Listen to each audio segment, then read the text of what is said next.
I set my mind into being a boxer because I'm a fighter. All my life I've been fighting everything.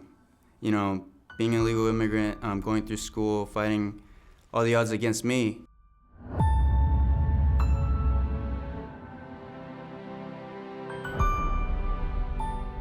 I don't know if it's because I wanted to be like Mike Tyson. I don't know if it's because I related to him a lot, or if I wanted to be a world champion, because when I came in here, I was afraid.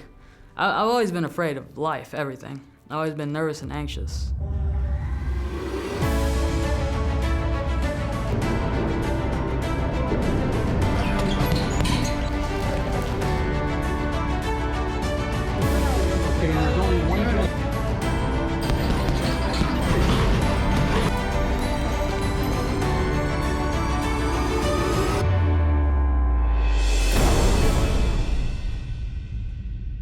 I was always a victim of being messed with, or people taking stuff from me, or just being bullied. I was a victim of being bullied.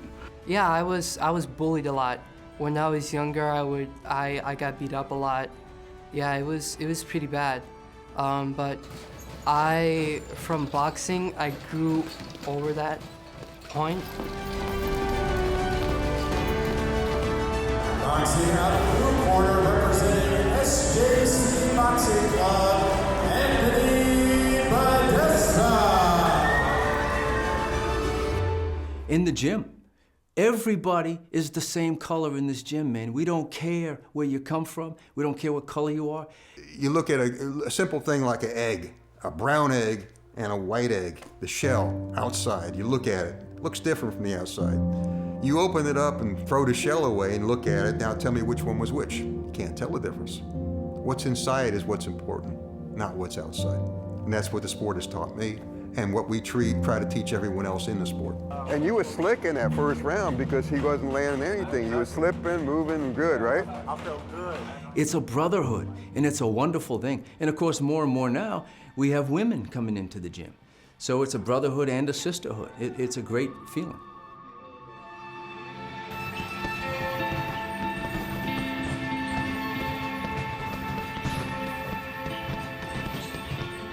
The empowerment. So I learned how to punch. So you don't just jump into a ring and start punching. It's a technique, and I've been taught some things, and I'm able to defend myself, or at least I feel like I can defend myself and not worry about walking the street and being defenseless. There you go. There you go. You're from Brooklyn, man. You have to believe in yourself, and that's what I talk to a lot of kids today. You could be great, but you have to have that belief in yourself and that confidence in yourself. I could believe in you, but you have to believe in yourself. I'm Irish. I always bleed. What happened? Oh, I love to bleed. I leave on my face. You didn't see any get past my head, did you? At one point, I could have been considered, quote unquote, the biggest coke dealer on Fort Myers Beach, but I didn't want that to be me no more.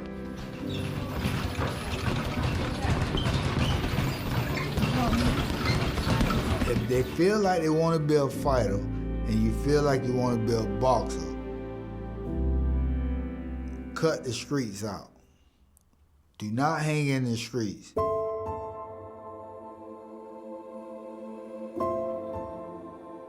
And I didn't finish school, got kicked out, 7th grade, got kicked out the 8th grade, got kicked out the 9th grade, and then 10th grade started, and then they just threw me out, you know? The streets will eat you up. They really will. And this, to me, it's a dynamite opportunity.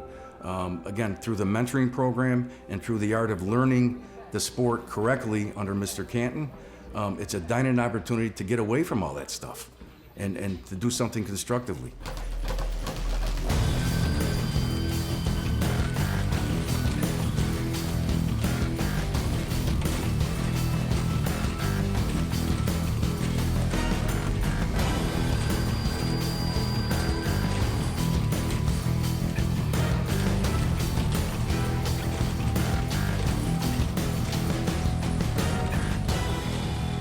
We started out with 3 kids in one school. Right now, 214 kids from 56 area schools. We've had more than 30 high school graduates.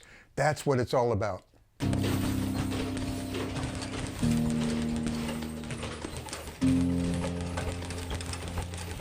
So I can think of just a couple of kids that were doing very, very poorly in school, that they had really turned their lives around and doing extremely poorly in school. And through the boxing, it was amazing to see their parents come back and say, I don't know what happened, and I don't know why it happened, but they're going from C to D level students to A to B level students. And I believe it's pretty much just a function of the discipline and the examples that are being set for the kids, that they realize, hey, there's more to this, and I want to make something out of my life. My amigo. There we go. What's up, buddy? Hi. You good? Yes. One of the best things about the program and explaining it to parents is that it's a safe environment. Right? So when students get out at 12, they normally would just return home sometimes to an empty home.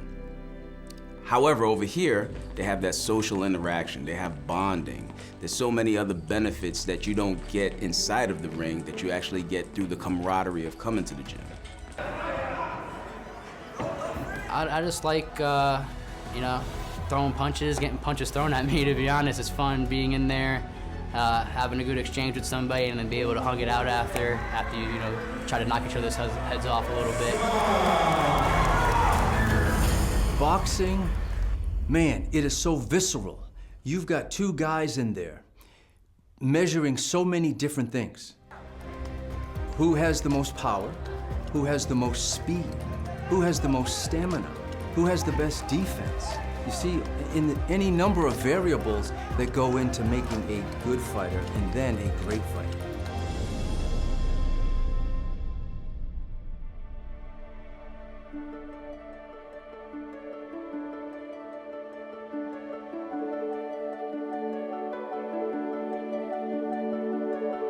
Well, I started boxing, as I said. I remember my first title, which was kind of funny. I was 11 years old, 82 pounds. They put me in a Police Boys Club title fight with this guy that was a head taller than me and was 14 years old and much bigger. I even remember his name. I don't know what happened to him ever since and can't find him. I would like to. Anyway, I remembered in the first 2 rounds, I'm getting beat up pretty badly from this bigger guy and stronger guy and experienced guy. And I've got bruises on my face and my lips are bleeding and my nose is bleeding. And they told me, because I didn't remember it, that towards the end of the second round, I pull him into a clinch and I whispered to him, "Is that the best you got? You got no more than this, as big as you are, and you can't even do any more damage?" And they said he dropped his hand, stepped back, and looked at me funny. I stepped in and I knocked him out. I won this title as an 82-pounder. That's my first memory of a championship, which is, looking back, it's kind of humorous.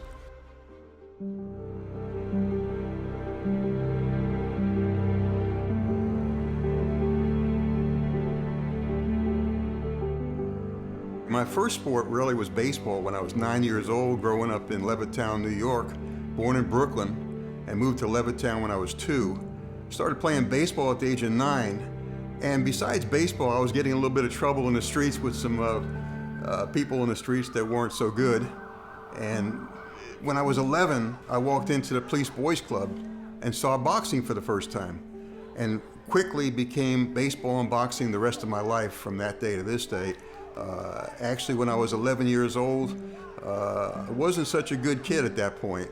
And after a year of boxing, it turned me around. And I'm wanting to play baseball as a professional back then. I get a letter from the Yankees inviting me to come to a tryout on a Tuesday after school. Now, here's the story.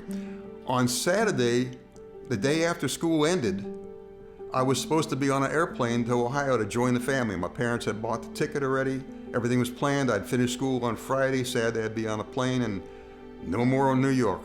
But this letter said Tuesday they wanted me to come out there. The very next day in the mail comes a letter from the Mets. They want me there on Thursday. I'm all excited, the neighbors all excited. This was 1962, the very first year the Mets were in existence. And we call my parents all excitedly, and no, you cannot stay. We bought the plane ticket, you're gonna be on that plane on Saturday morning. And it was like the end of the world for me, because my dream was, again, to be a baseball player. I always, to this day, even wonder, what if? because boxing's been great for me, but I still love baseball.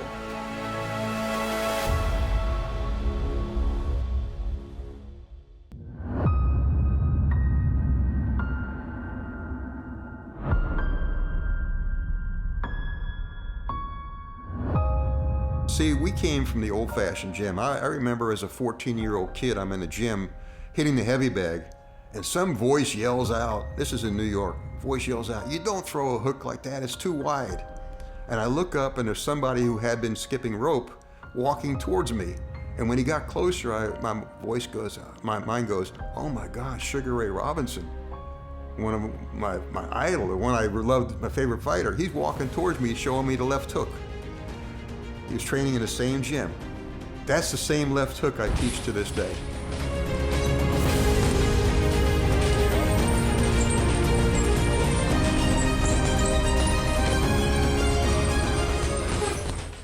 He trained with Sugar Ray Robinson, and he helped, Sugar Ray Robinson helped him learn. So it was a crazy experience, and I think that God had planned that. Steve Canton is a very caring guy. He cares about everybody, cares about the gym and everybody in the gym more than himself, he's a very selfless man. He always wants to help others. He's never really thinking of himself. Like recently he had an injured rib, a bruised rib or something like that, and he still came to the gym like 2 weeks or a week before he was supposed to, just to help everybody stay in the training aspect and learn, because that's how much he cares for people. So when a bell rings, I want you to come to him with pressure, smart pressure with combos, not backing out of there, all right? And then you got the fight one. And it's beautiful. We always make the joke, he's like the encyclopedia of boxing, because you can mention any old fight that back when they were real fighters, and he can tell you what year it was, how it ended, and everything, even if he hadn't seen the fight in 30 years. It's beautiful. Well, I was called upon many times for game plans for fighters, because if I see a fighter, their style's in my head, all these years later.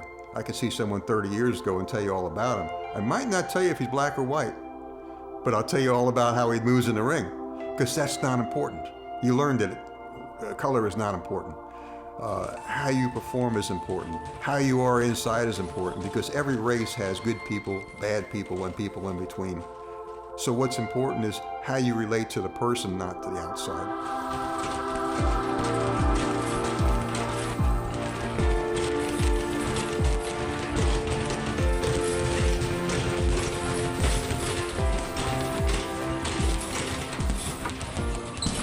Students stop you in the hallway and they tell you about what it is that they've learned in the gym.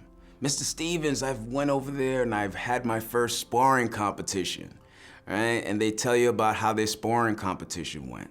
Student went ahead and told me about how much weight they went ahead and lost since they've joined this program. So they're starting to see the physical and health aspects of it, the benefits of joining a program like this. So when students stop you and you can just see and feel the energy, you see the excitement inside of their eyes about, hey, and for a lot of students, this is the first time they've actually committed to something, right? I mean, school most of the time is forced upon them through parents, through loved ones, through guardians, but this is something that they actually make a choice to go ahead and do. I explain to them all the time that this is optional. This is nothing that is associated and it's not mandatory for you to do. So that means that every time a student walks through the door, this is something that they willingly want to do. So that is a benefit in itself, seeing them commit to something like that and stick with it. The mentoring program that Steve offers gives them a purpose, gives them, instead of running around on the street causing problems, it gives them an opportunity to have a place that they could feel comfortable to go if they need to, and they're not just on the streets and causing trouble.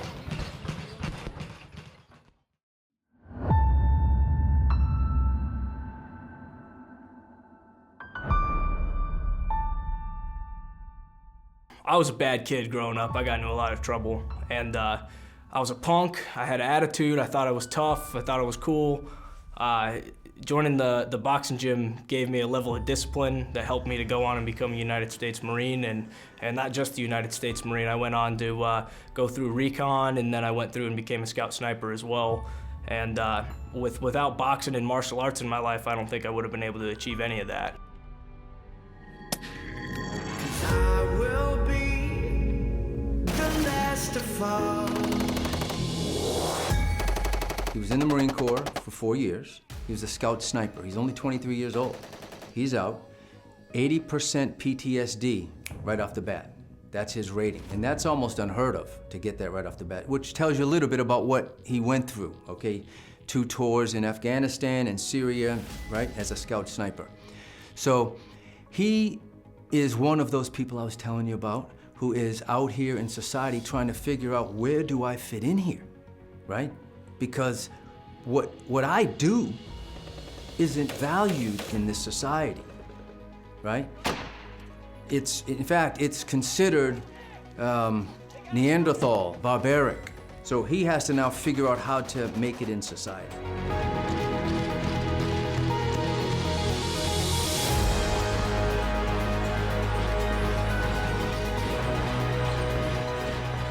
Well, I think without boxing, you know, who knows? I don't think I would ever become a Marine. That saved my life, and I think boxing is the reason why I joined the Marines. I just wanted to be the toughest. I wanted to fight, and that's what I went and did. If it wasn't for boxing, I wouldn't have had the guts to do it. Wouldn't have had the courage. That's a big thing that boxing taught me as well, is to be courageous. There's a lot of situations in life that are tough, especially for guys like me, and boxing makes you able to bite down on the mouthpiece and get through it. I mean, I've been in some wars in the ring, and nothing can compare when you're out on the streets and fighting for your life for real. You can relate back to those hard times in the ring where you didn't think you were gonna make it, but you bit your mouthpiece and tucked your chin and kept throwing, and that's helped me to get through life up to this point. Saw the horrors of war. Horrible situation. People died, you know, right there with him. He's firsthand involved with that. Spent time living in his truck, in his car by himself. Has a real desire to be a fighter. Comes in, works extremely hard. Has done very well, and it doesn't matter if the person is experienced or bigger, he'll go in there and give 100%. And for example, he fought Saturday night. He was in the ring against a guy 7-1, who was really the favorite in that tournament. And Cody, by all accounts, actually won the fight but lost the decision. But instead of being dejected, depressed, and down, that fight was Saturday. He got home yesterday, and he's in the gym tonight, and he's in the ring sparring several rounds tonight. So he says it's only going to make him better.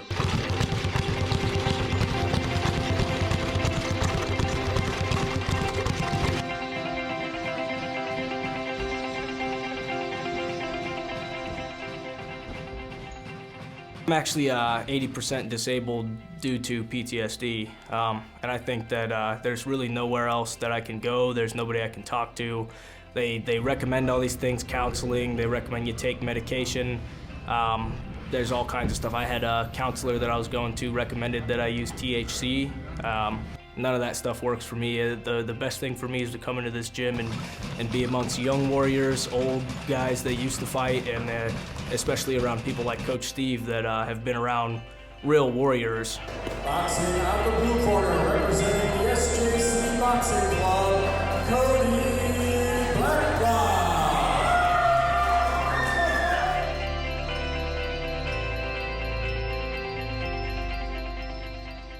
Well, he comes into the boxing gym, and he's already a good fighter. Great skills, tough kid, man, no doubt about it. The Marine Corps taught him respect for authority, so he is like perfect for the boxing gym. He comes in, and we're working with him, and he goes on to win the state championship in Florida, novice 141-pound PIL championship, Police Athletic League, for 2021. And now he's fighting up in Jacksonville for another big tournament, and he's hoping to do really well in the amateurs and maybe fight in the pros. But no matter what happens in boxing, this has given him that outlet. So he's not this raging maniac out there in society. This gym, SJC Boxing Gym, has given him that home where he can be aggressive. He can get that out and then go out into society as a functioning individual.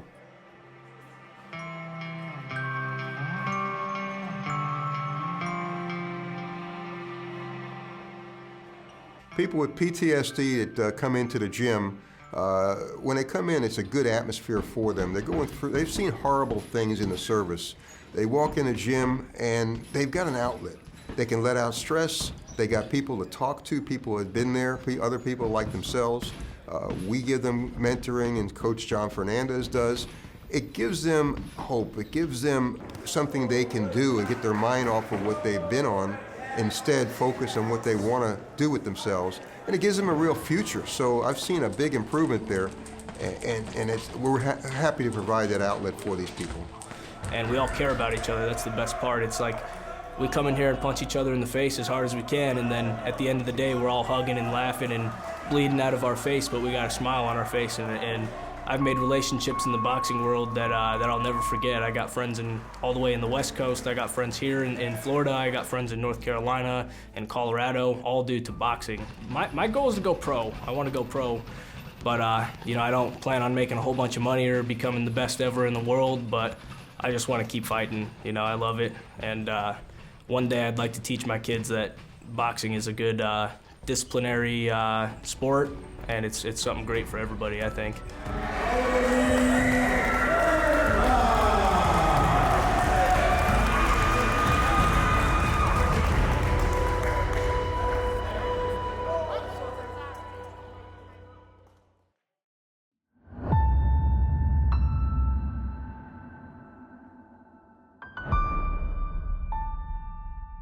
My mother, she wanted to get me into boxing. I started expressing interest. I wanted to learn how to defend myself. I started going out at night on the weekends, and I noticed that there's not always the safest people going around. A lot of aggressive people out there in the world, and you read the news all the time, and you see all these crazy things all the time. So I wanted to feel confident that I could protect myself. My son was going to the University of Florida, was coming back for Christmas break, and I decided for a Christmas gift to get him into the boxing gym to try something different.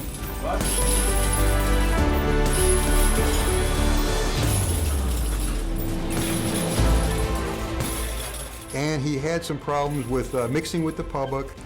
He was very intelligent, but being out in the public was difficult for him. He was having problems with self-confidence. He was having problems with his not being in the crowd. He wanted to be alone. And she thought that this gym would help him come out of his shell. And I would go with my son and watch him work out, and me and Steve would talk every night. And Chris started making friends in the gym. He started liking what he was doing here, liking what he was learning, and he was naturally gifted, which he didn't realize.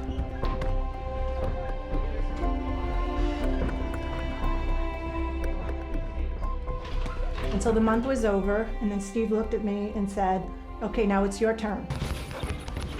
I am very surprised that my mom started boxing with me, and as far as her progression through the sport, she's really come a long way. Steve really helped show her how to do the sport. When you walk in that door, no matter who you are, he is your friend immediately. He jokes around with you, he's welcoming, he knows how to make you feel comfortable, he knows how to get you to open up. He invites you in his life, not just his gym, he invites you in his life. So I got a new relative, him and his wife. That also is wonderful. And at first, it took her a while, but now she's really good. I would not want to be on the other end of one of her punches for sure. She's come so far that I'm not nervous about if she has to go somewhere alone so much anymore.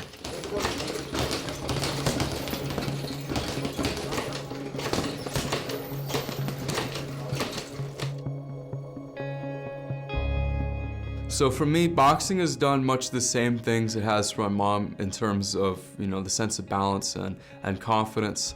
It's also just brought me a lot of life lessons, I would say. So it's funny how many nice people there are in the sport of boxing. You think that they're going to be killers, they're going to be these people that are bullies that want to fight, but no, it's the total opposite. These people are so confident, so at ease with themselves, that they're all friendly, just like Steve. They will do everything for you and treat you like a family.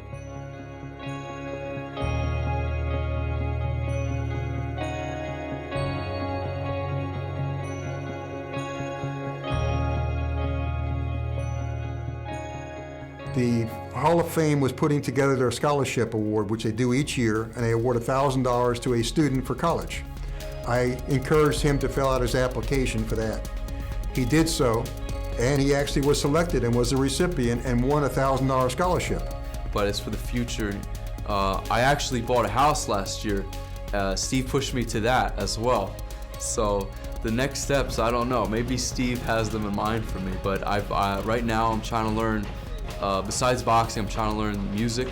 I've been trying to learn guitar, which I just picked up, and I know that much like boxing, it's something you just gotta work on. Every day you gotta work on it, and even when you don't feel that inspiration, you gotta just put the work in for that.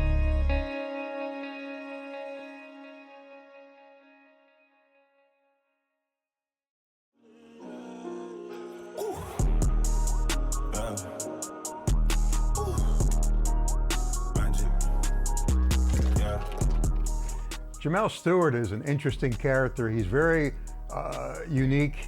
There's no one like him.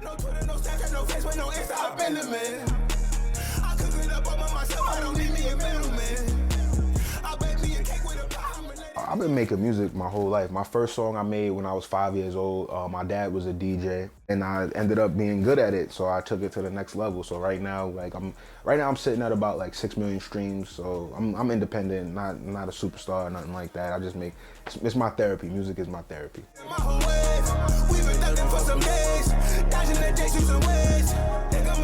I know the first time that I spoke with Jamel, he was in a hospital in New York. Called me up and he goes, I'm 586 pounds. I'm not doing very well at all. They told me I won't be around much longer if I don't do something drastic with my weight. The original goal when I met Steve was to really just try to save my life. I made a vow to myself, as soon as I get out the hospital, I'm going down to Florida, I'm gonna meet these people, I'm gonna see what I could do, and I'm gonna save my life. I'm never gonna be in this situation again. So he showed up. He got in the plane and he flew down to Fort Myers, started working in the gym.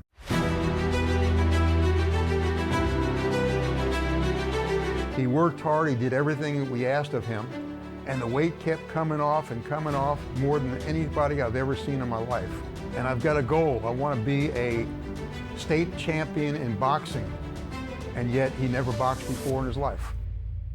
I always tell people every day you get two things. You get a chance and a choice. You get a chance to do better and a choice not to. So at that moment, it was like I had to really buckle down. And I come from a military family, so for my mom, I know it was hard for my mom to see me like that. So at the same time, I just kind of wanted to represent for my family. I wanted to do something good for myself too as well. Well, 1 year later, he was 330 pounds, and he was a Florida State boxing champion. He didn't have to believe in me. I'm some fat dude from New York. I'm a fat dude from New York doing security. What business does he have with a guy like me? He took me in, he said, show up every day, and we're gonna win this championship. So the title that we ended up bringing home was the Florida Golden Gloves Heavyweight Championship. Now this is someone who never boxed in his life before he came in the gym. So he realized those goals of not only losing weight, but winning a state title in boxing. And one word that really comes to mind when I think about Jamel Stewart is willpower, because his whole life was made up of people telling him what he couldn't do. Well, you're never going to be more than a neighborhood rapper. You're never going to do anything. He ended up with a platinum-selling single in his first release. You couldn't do this, you couldn't do that. He didn't listen to any of that. He made up his mind directed his body, and the willpower that he possessed is what enabled him to succeed in everything that he set his mind to do. Jamel Stewart is a winner. He's a champion. I'm related to Enderman. When I'm making my music is based on my life. If I go through something, this is my therapy. So some people they like to lay on the couch and speak to a clinician or something like that. For me, what works best is going in that booth, putting my feelings on wax, and listening, hearing it back. And then sometimes when I hear that pain in my voice, it lets me know everything is going to be okay, because I might have been hurt that day, but I'm good now. He wants to leave a message for others to be inspired by. And you know, his whole life is an inspiration to anybody who looks at it. I'm gonna tell you what you like this. Something I learned. It's never it's never as bad as it seems, and it's never as good as it seems, but we just gotta keep showing up, because the road to that championship is always under construction.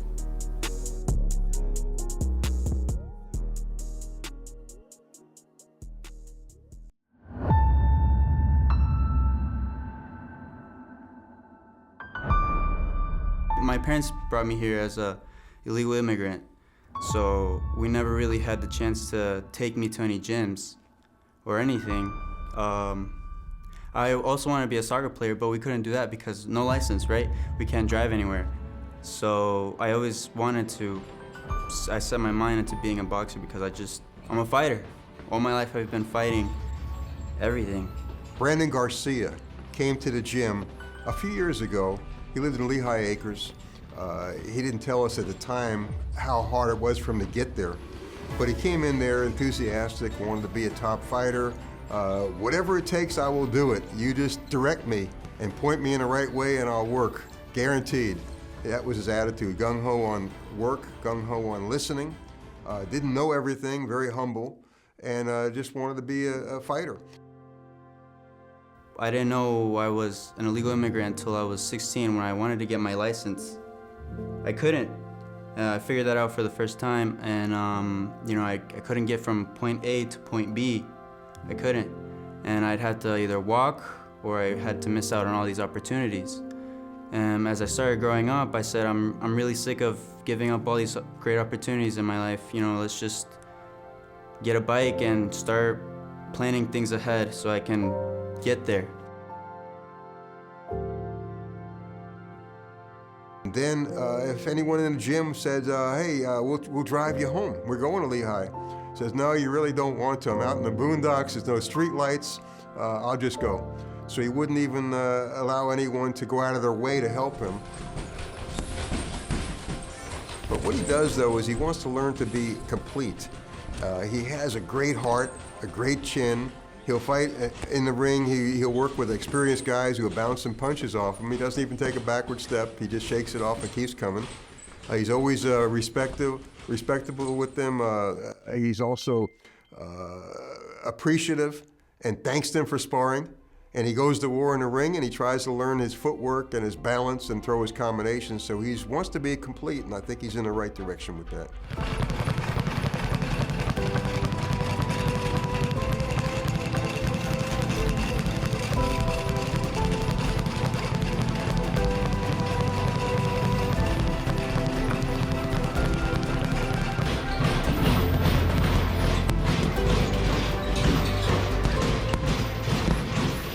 Steve, this is a gym for the troubled teens, a sanctuary.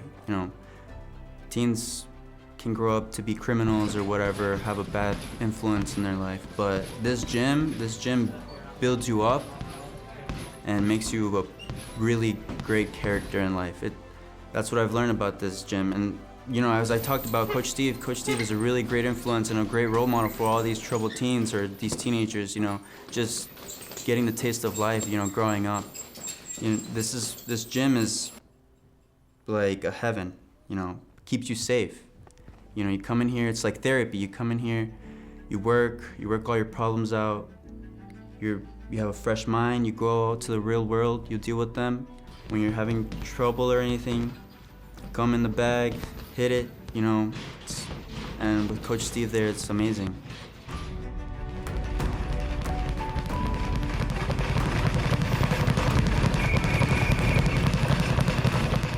And what happens is I tell people, you work hard in the gym. That's where you put in your work. Your fight is your reward. That's where you give yourself your reward for the hard work in a gym. And a good fighter wants to be great in the gym so that when they go and they're prepared for their fight. If you take it easy in the gym, the fight's hard. If you work hard in the ring, in the gym, the fight's easier. And that's the key behind it. Boxing out of the red corner, representing SJC Boxing, Brandon Garcia.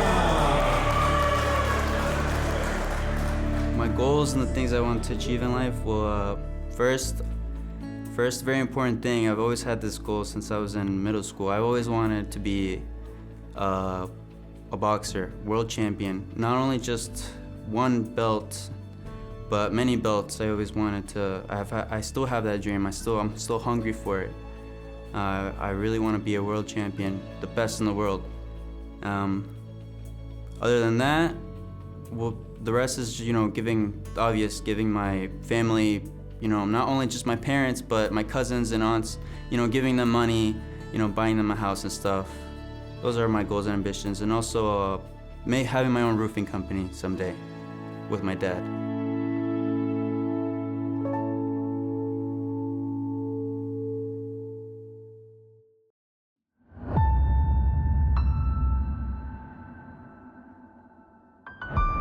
I mean, it's kind of weird. I never thought in my life I would be a boxer, let alone a fighter.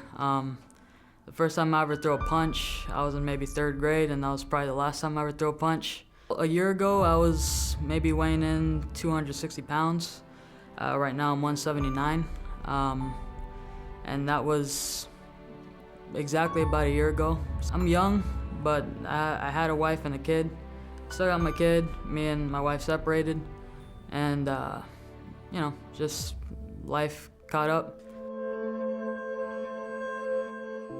I was alone in my house, depressed, getting fatter and fatter, not really doing much to help my health. I was just drinking and smoking cigars and all this. Right now I'm 23, but this is when I was like 22, 21.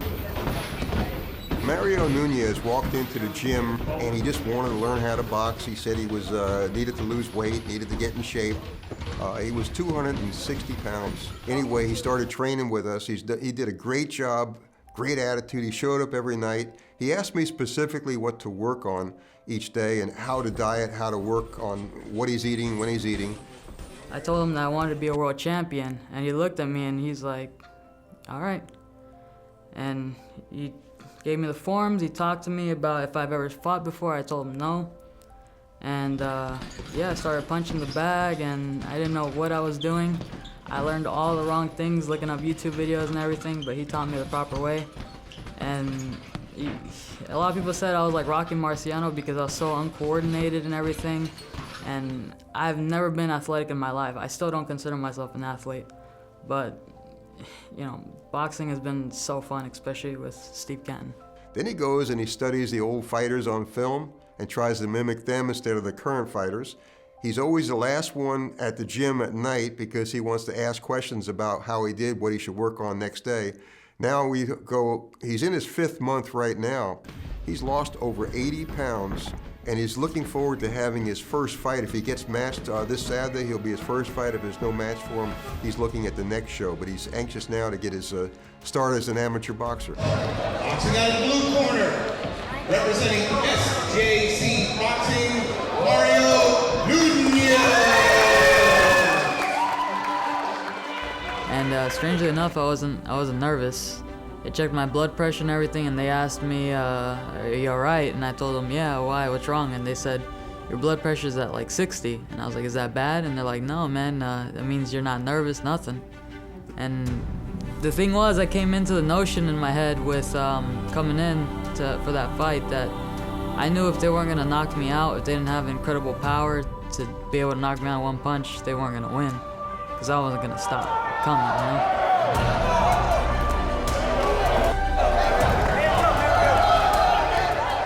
Now, in the first round, he fought a guy who was much stronger, much more experienced, who was pot shotting from the outside and hurting him in the first round and dominated the first round against Mario.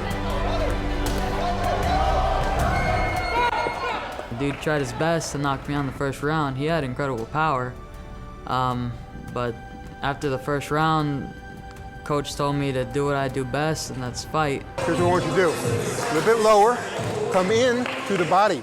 I told him what you got to do indifferently now is you got to get low. You got to get on the inside. You got to push him back.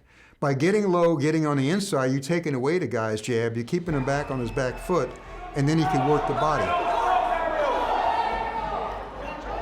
And I went in low, I started fighting him, and he basically succumbed to that, you know? And I TKO'd him in the 3rd round.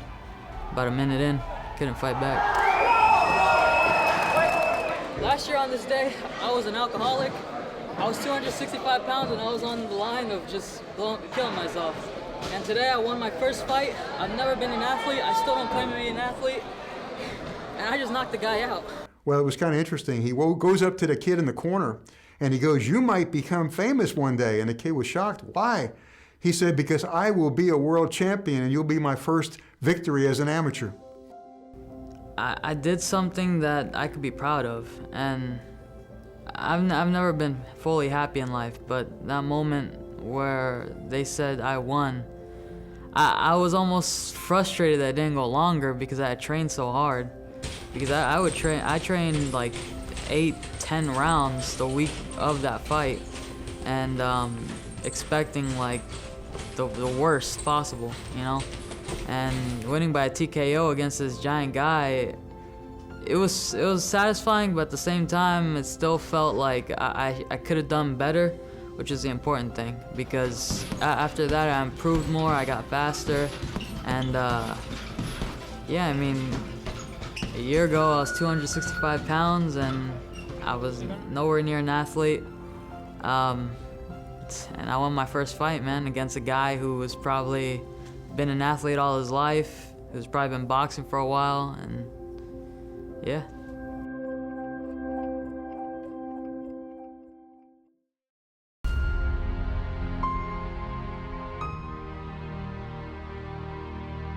Arbon Kurtishi came into the gym last year. My nickname for him is the Albanian Warrior. He's from Albania, he's a proud Albanian, and he embraces that tradition of the Albanian Warrior.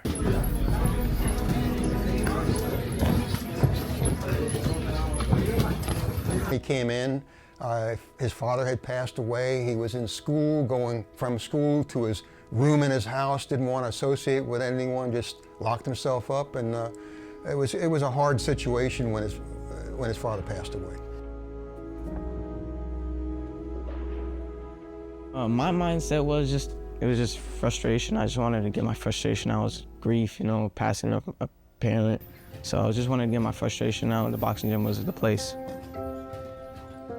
He had a father that was well liked in the community. He had a very successful restaurant.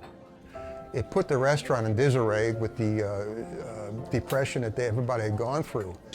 Obviously, we're all grieving, but we all persevered. My mom started working at a restaurant again. We all took over again. He's always wanted to do boxing, and right before my dad passed away, he gave him the okay. He gave him the thumbs up. You could do it.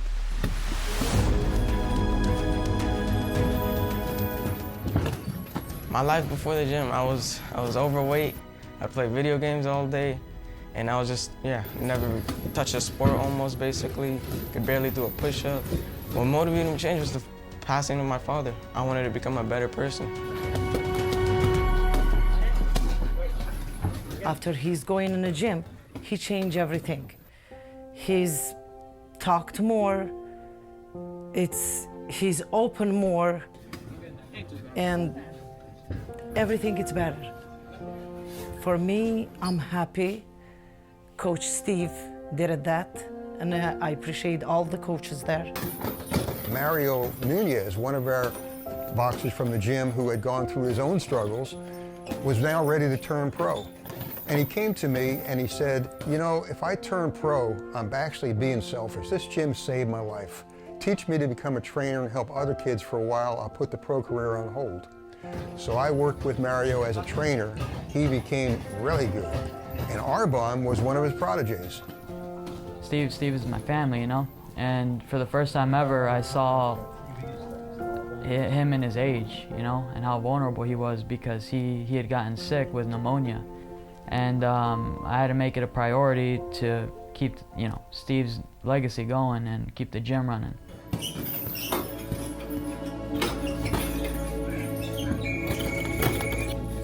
Working out with Mario is like the best thing ever.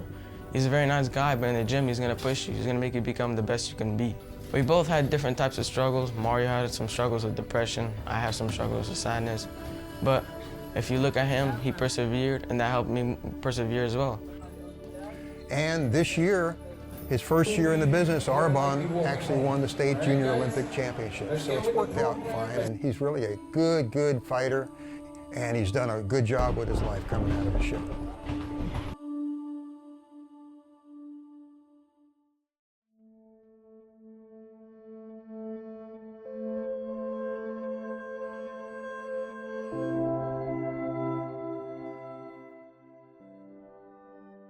I got kicked out of school in the 7th grade, 8th grade, 9th grade, 10th grade, and just forget about it. It was all over. WBC heavyweight champion of the world, Pinky Thomas. I am so lucky to be close friends, actually like family, with former heavyweight champion of the world, Pinky Thomas. His story is just amazing. What he went through growing up as a thug, as a gang member, a drug user, an addict. He was as bad as it gets. Pinky Thomas was a kid that was with the wrong crowd as a young kid. At the age of 12 in Pontiac, Michigan, where his hometown was, he got mixed up with drugs in a big way. He got addicted to heroin. Had severe difficulties, and it haunted him for several years. And what happened though, he was a great athlete. He was a basketball player, he became a boxer. Only through the grace of God that I'm here today to talk about it. That's how I got into boxing. I stayed in there. And I hear Joe, he on the payphone over in the corner, he said, "Hello?" I said, "Yeah, who's it?" "Yeah." "No shit. Pink." I said, "Yeah, Joe. Hey man, we gotta fight. We gotta fight. We can fight in Cleveland in 2 days, man. Fight James Quick Gillis. What you want to do, man?" I said, "Let's do it."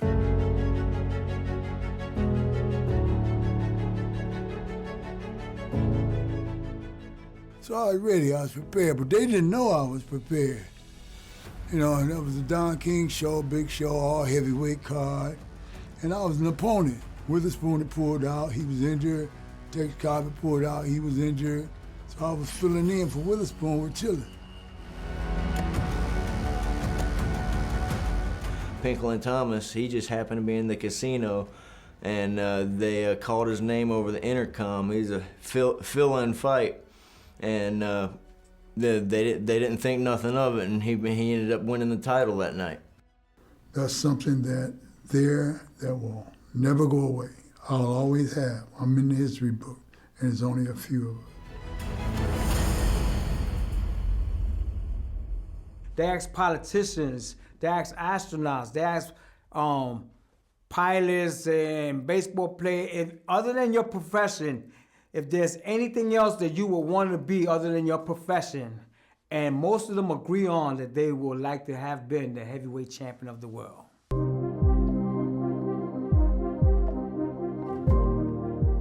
I was, a scrawny little Jewish kid from the suburbs outside Philly. And at one time I wanted to be light heavyweight champion of the world, but I realized that wasn't going to happen, so it was easier to become a promoter. Don't think that just the champions are good.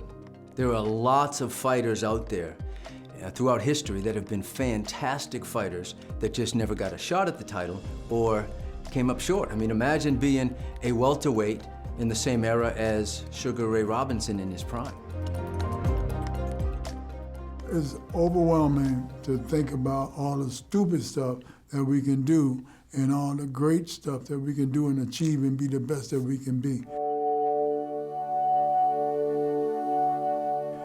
advise any kid to just really explore yourself, be a king to yourself. You ain't gotta explore it, you ain't gotta walk around like a bully with your chest stuck out. You can be humble, but thrive, to be good, to be the best that you can be. So I met Pinklin in a gym back in the late 80s. I was into martial arts, and Pinklin, unbeknownst to me, was a professional fighter. I just thought he was another guy in the gym.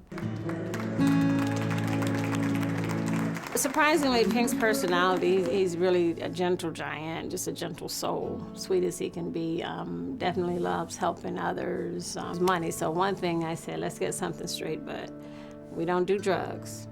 I'm in recovery, you know, he was in recovery. I said, we don't sell drugs, we don't do drugs, and he just laughed. So the more that I spoke, the more he was falling in love. I didn't know that, but that's what it was, because he wanted someone clean and, you know, stable, stability. You know, let me tell you something, man. And this is just the gospel truth. It was God. It was God. I was blessed. It was only God's mercy, a blessing that I didn't get caught. If I did, I'd be in penitentiary, I'd be dead right now. All I do now is give back, man. And God blessed me with a beautiful wife today, my wife, Dewana, DJ. You want the mic on you right now? Without her, I probably wouldn't be here today, because she rebuilt me.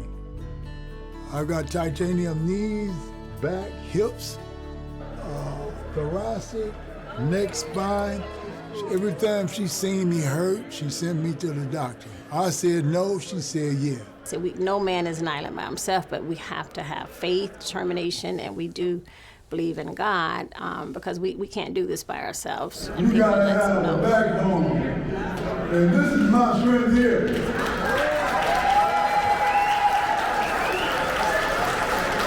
You know, you're not too big, you're not too almighty to get on your knees and pray and just say thank you. Thank you, Lord. Thank you, Jesus, for me being here. We have friends that recently lost a son. We don't know the reason, what happened, but we feel it may have been related to either opiates or drugs or something like that, but whatever it was, he's not here with us any longer. That hurts. When you lose a person before we feel like before it's time, you know, people should live and grow old and happy, especially when it's a young life. It resonates, you know, it hits home. Is that good? During his era, he fought more rounds than any of the 3 heavyweight champions and more rounds of boxing than any of the top 10 heavyweight contenders. Steve is the most lovable individual that could legally get away with flirting with Pink's wife, and he said, you can't do anything about it, Pink. Pink and Steve they're like brothers, pretty much. They're like brothers. They don't step on each other's toes, but I tell you what, if someone is disrespectful to Steve, you'll really know who Steve's big brother is, or baby brother, or whatever. I guess in this case it would be his baby brother, Pinklin. He's very protective of Steve. A lot of times, you know, he doesn't say a lot. He doesn't have to. I think people just know.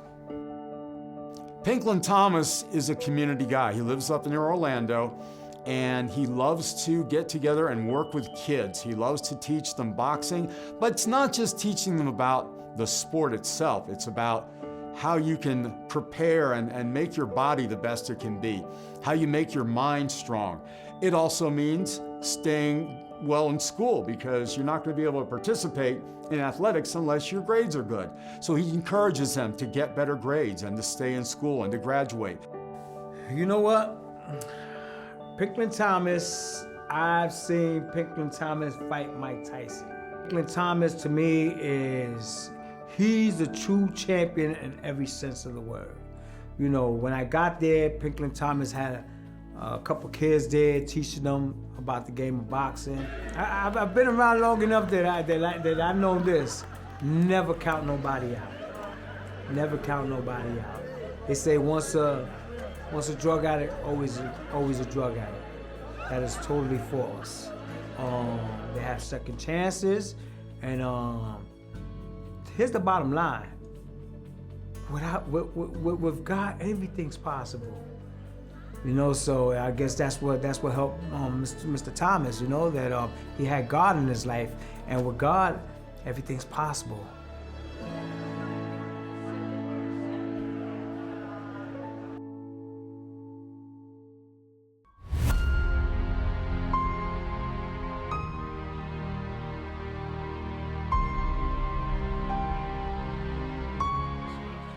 Sebastian came into our afternoon training sessions from Coronado High School.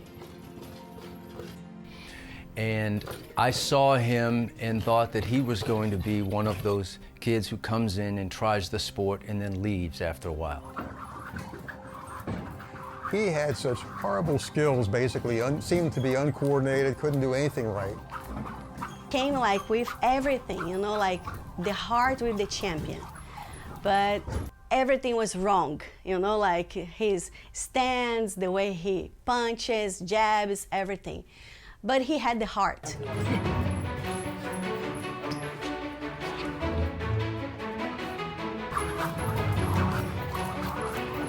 But he kept coming to the gym, and then he started liking it, started coming out of his shell, started making friends. And then he asked Carla, he said, can I also come at night? Because he really started to like boxing. So he started coming day and night, and the more he came and the work that he put in and the help he got from Carla and from Felix and from Mario and the coaches in the gym, he really developed into a good boxer. He's in boxing because of his father, because his father used to boxing back in Venezuela.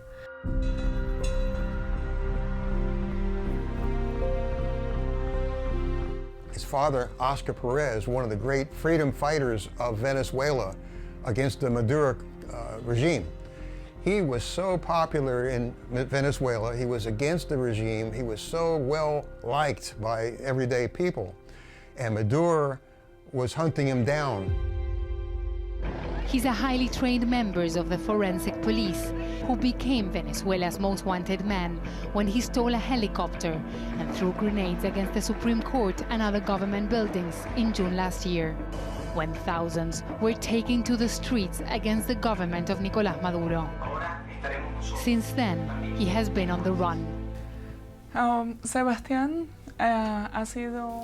For Sebastian has been very traumatic experiences through the time of the dictatorship in Venezuela.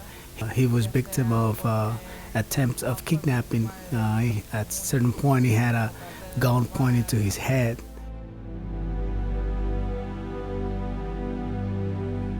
I remember a lot of Venezuela. I mean, it was kind of hard at first. It was hard seeing my people dying, my family members, and then like a lot of times there was hunger. Like there was barely any food. There was like a bunch of lines you needed to do to get a little bit of food. It was pretty hard at first, but I still have some good memories with my dad and my family there. Him and his family had to leave Venezuela under duress. It was an emergency. They got a call from the dad, said, you gotta go. You gotta flee, because I guess the communists were closing in. These are the last images of Oscar Perez after the shootout with Venezuela's special forces. Venezuela. We told them that we want to turn ourselves in, but they don't want that. They want to kill us. The videos were posted online by Perez, who is seen asking security forces not to shoot, that they're ready to negotiate. They're attacking us with guns, grenades. They've got snipers. The government says that several died in the shootout.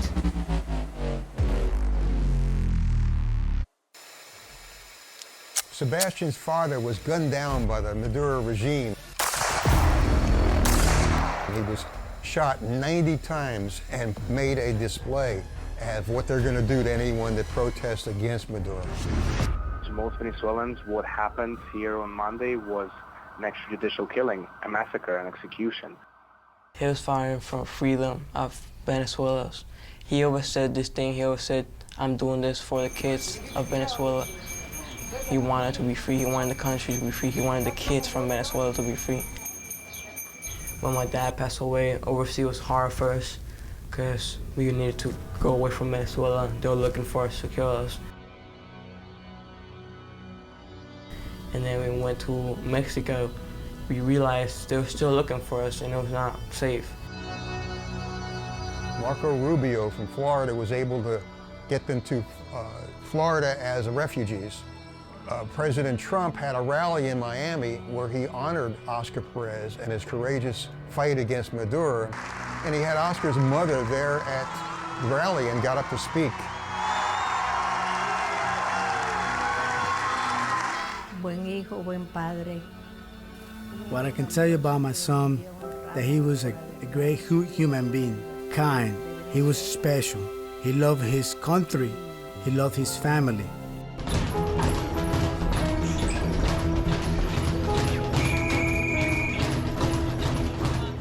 So my dad was like a really straight up man. He always went straight. Like he was a great man in my opinion. He taught me how to be a great man. He taught me all stuff that a father teaches his son. But then it was kind of hard when he passed away because then I didn't have a father figure to teach me how to do those things anymore. Then you decide to let me out. It just feels like a big ball in my chest when I think about Sebastian's life because I know what it's like to go without eating, but I don't know what it's like to really have to fear for my life.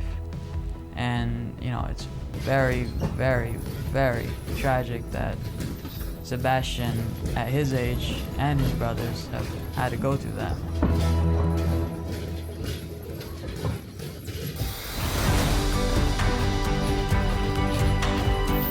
Sebastian has real talent that we didn't realize he had when he first came in. It's been developed through hard work, and he wants to carry on the legacy and be a successful boxer and honor his father's memory. I would try my best to become the best fighter there ever been. It would be hard, but I'd try. When I was 13 years old, I felt like I was not gonna make it until 15. I thought I was gonna kill myself before that. And then I found boxing, I found God, and got boxing to save my life. And he had his first fight a couple of weeks back, and he looked impressive. He was really poised, he was relaxed, he did a great job. He won a lopsided unanimous decision in his first fight. And then at the end of his first match, I asked him, what do you feel like? Are you feeling your father here with you? And he said yes, and he's proud of me.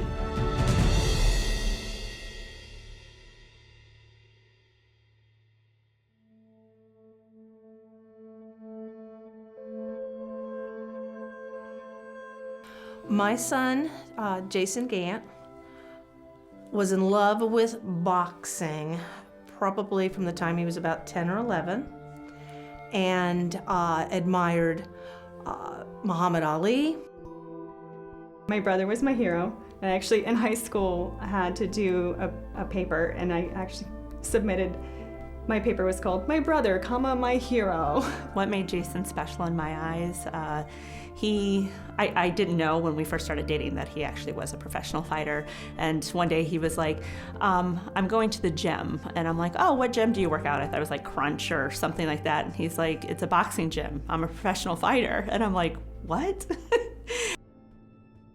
My brother Jason fought for years. I think he was only at SJC with Steve for 3 weeks before his first fight, and it was Golden Gloves. It wasn't some little sparring match, it was the real deal. And he won so many Golden Gloves. He just had like this cool confidence about him, and I think the boxing and the athleticism that he had kind of made that, but in a sport that, you know, some people think it's so brutal, that he was kind, you know, and passionate. He felt that it was inexcusable to not better yourself. And he bettered himself through boxing, and he bettered himself through education. And huge pet peeve of his, if somebody blamed their circumstances on everything else around them instead of owning up for the control that you do have to better your life. And Jason approached cancer the way that he approached life, which was with gratitude and positivity. And one of the reasons that he didn't tell people that he was sick is he was determined, he was convinced that he would get better. Even though there's no cure, he's a fighter. Why wouldn't he be the first person in the world to beat this cancer? Why wouldn't he be? Jason taught me that life is fragile. You're not guaranteed a damn thing. He died at 44 from brain cancer. He did everything right. He took care of his body, he took care of his mind. It was just a total fluke. It happened to somebody who didn't deserve it at all. And when he realized that time was short, he just looked at us in the eye and made us promise, like, do the thing that you've been putting off. Do it. You have the time. Do it while you can.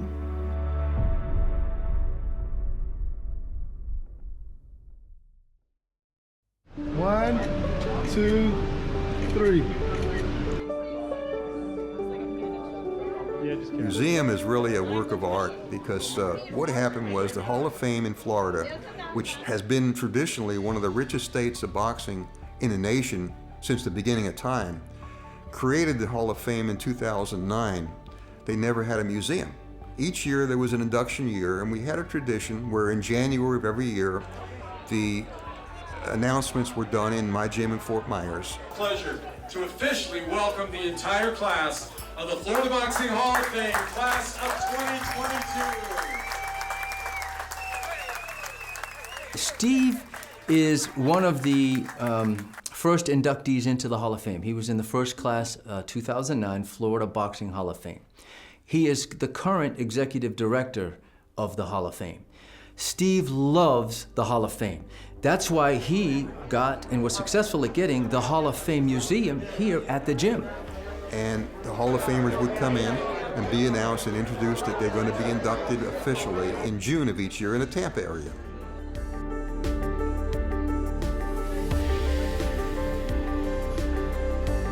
It is a phenomenal beginning of a museum that we're going to turn into an international tourist attraction for the state of Florida. Roberto Duran is in there, his daughter Dahlia is in there, Pinklin Thomas, former heavyweight champ, is in there. When I got the call, I was shocked and amazed. I felt really good. And then at the same time, you know, the people who I was inducted with, Angelo Dundee was my trainer. You know, he was with me when I won the championship. And me and Angelo was being inducted together, and Dr. Freddie Pacheco, who was with Muhammad Ali. Say with Angelo, of course, that was the cream of the crop for me, man, because he was a great inspiration to me.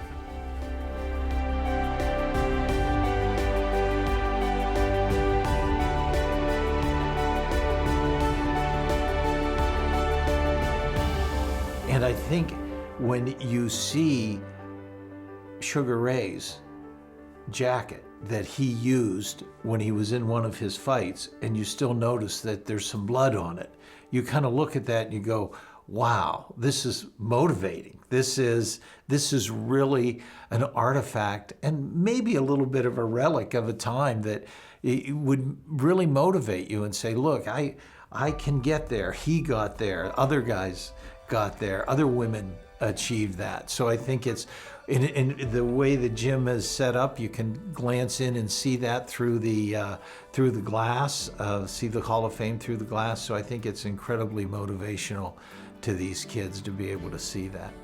I think it's important because for me, I want to be in the Hall of Fame, and like it always gives me motivation. You see all the people in there with the belts, you see all the old shoes, the fists, and I want to have a fist up someday, you know. And I hope everybody be up there next, not just me, because you know you want to make sure everybody make it. My team, SJC Boxing.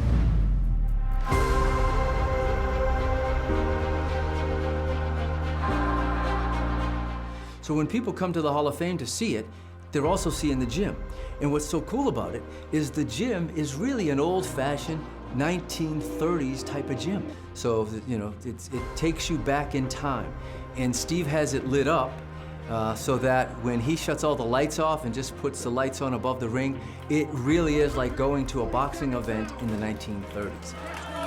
Ladies and gentlemen, good evening and welcome to world-class professional boxing. Tonight, we have two of the top light heavyweights in the world. Introducing in the blue corner. You know, there's an old saying, idle hands are the devil's work. And basically, you know, when kids are not in a structured environment, when they have too much free time, and they're left to their own devices to entertain themselves, a lot of times they make the wrong choices. They make poor decisions, and they wind up getting in trouble, getting involved with gangs, drugs, and criminal behavior. And one thing that boxing does, just like every other sport, and there are a lot of people I think fail to understand this, boxing teaches you discipline. If you're going to be successful in boxing, you have to be disciplined. And there's nothing wrong with teaching our youth to be disciplined. And that's what Steve has been doing all these years.